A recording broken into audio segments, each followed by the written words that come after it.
कभी कभी हम रास्ते में किसी को लिफ्ट नहीं देते, लेकिन कुछ चीजें बिना पूछे हमारे साथ आ जाती हैं। आज रात अमन का बर्थडे था। दोस्त, म्यूजिक, हंसी, सब कुछ परफेक्ट था।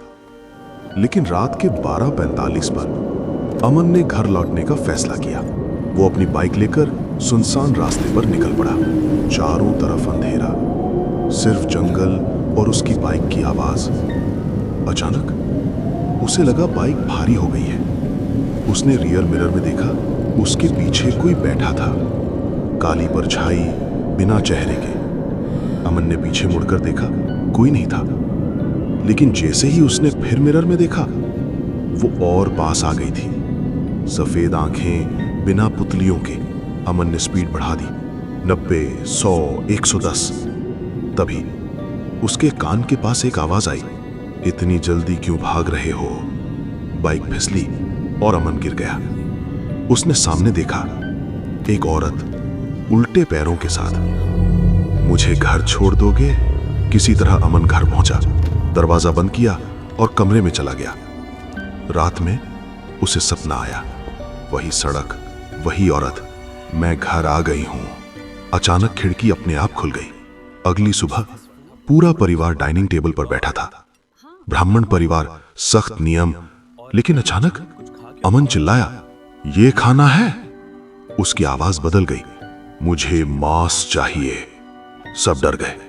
अमन खड़ा हुआ, मुझे खून चाहिए।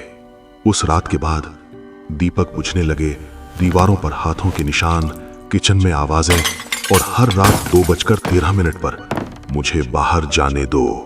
एक रात अमन की मां ने दरवाजा खोला।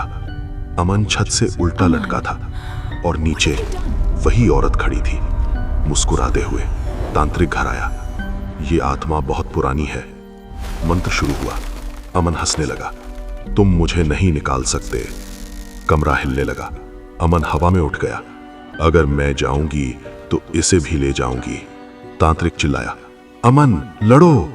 कुछ पल के लिए, मां मुझे बचा लो। लेकिन फिर बहुत देर हो चुकी है। अमन जमीन पर गिर पड़ा। शांति। अमन ने आंखें खोली, वो सामान्य था। सबने राहत की सांस ली। आत्मा चली गई। उसी रात एक और बाइक उसी रास्ते से गुजरी। अचानक बाइक भारी हो गई। राइडर ने मिरर में देखा, वही औरत मुस्कुरा रही थी। अमन के घर में घड़ी फिर 2:13 पर रुकी। अमन की आंखें खुली, पूरी सफेद, और उसने फुसफुसाया, मैं कहीं नहीं गई। अगर तुम कभी सुनसान रास्ते से गुजर रहे हो और तुम्हें लगे कि तुम अकेले नहीं हो, तो पीछे मुड़कर मत देखना।